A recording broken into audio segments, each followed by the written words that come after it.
Chapter 21. The Most High commands the Most Holy Mary to enter the state of matrimony, and her response to this command. At the age of 13.5 years, having grown considerably for her age, our most charming princess, most pure Mary, had another abstractive vision of the divinity of the same modern kind as those already described. In this vision, we might say, happened something similar to that which the Holy Scriptures relate of Abraham, when God commanded him to sacrifice his beloved son Isaac, the only pledge of all his hopes. God tempted Abraham, says Moses, trying and probing the promptness of his obedience in order to reward it. We can say the same thing of our great lady, that God tried her in this vision by commanding her to enter the state of matrimony. Thence we can also understand the truth of the words, how inscrutable are the judgments of the Lord, and how exalted are his ways and thoughts above our own. As distant as heaven is from earth were the thoughts of Most Holy Mary from the plans which the Most High now made known to her, by commanding her to accept a husband for her protection and company. For as far as depended upon her will, she had desired and resolved during all her life not to have a husband, and she had often repeated and renewed the vow of chastity which she had taken at such a premature age. As already mentioned, the Lord had celebrated his solemn espousal with the Princess Mary when she was brought to the temple, confirming and approving her vow of chastity, and solemnizing it by the presence of the glorious hosts of angels.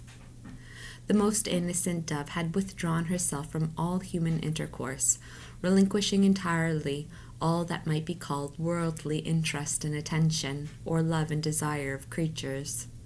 She was altogether taken up and transformed by the pure and chaste love of that highest good which never fails, knowing that she would be only more chaste in its love, more pure in its contact, and more virginal in its acceptance.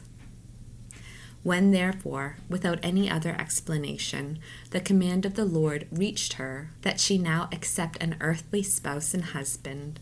what surprise and astonishment was it to this heavenly maid who, in her fixed confidence, was living so secure in the possession of God himself as her spouse,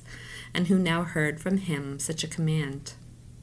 Greater was this trial than that of Abraham, for he did not love Isaac in the same degree as Most Holy Mary loved inviolate chastity.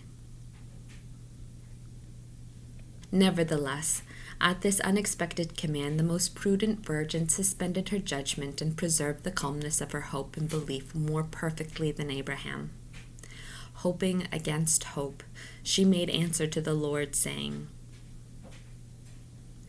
Eternal God and incomprehensible Majesty, Creator of heaven and earth, and of all things contained therein, Thou, O Lord, who weighest the winds, and by thy commands settest bounds to the sea, and subjectest all creation to thy will,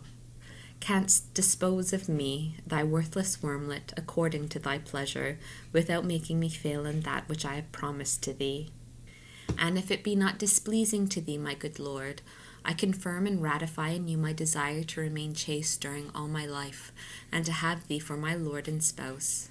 And since my only duty as a creature is to obey thee, see thou to it, my spouse, that according to thy providence I may escape from this predicament in which thy holy love places me. There was, however, some uneasiness in the most chaste maiden Mary, as far as her inferior nature was concerned, just as happened afterwards at the message of the Archangel Gabriel. Yet, though she felt some sadness, it did not hinder her from practicing the most heroic obedience which until then had fallen to her lot, and she resigned herself entirely into the hand of the Lord. His Majesty answered her, Mary, let not thy heart be disturbed, for thy resignation is acceptable to me, and my powerful arm is not subject to laws. By my disposition, that will happen which is most proper for thee. Consoled only by this vague promise of the Lord, Most Holy Mary recovered from her vision and returned to her ordinary state. Left between doubt and hope by the divine command and promise, she was full of solicitude. For the Lord intended that she should multiply her tearful sentiments of love and confidence, of faith, humility, of obedience, of purest chastity, and of other virtues impossible to enumerate. In the meantime, while our great Lady applied herself to vigilant prayer and to her resigned and prudent sighs and solicitude, God spoke in sleep to the high priest, Saint Simeon, and commanded him to arrange for the marriage of Mary, the daughter of Joachim and Anne of Nazareth, since he regarded her with special care and love. The holy priest answered, asking what was his will in regard to the person whom the maiden Mary was to marry, and to whom she was to give herself as spouse. The Lord instructed him to call together the other priests and learned persons,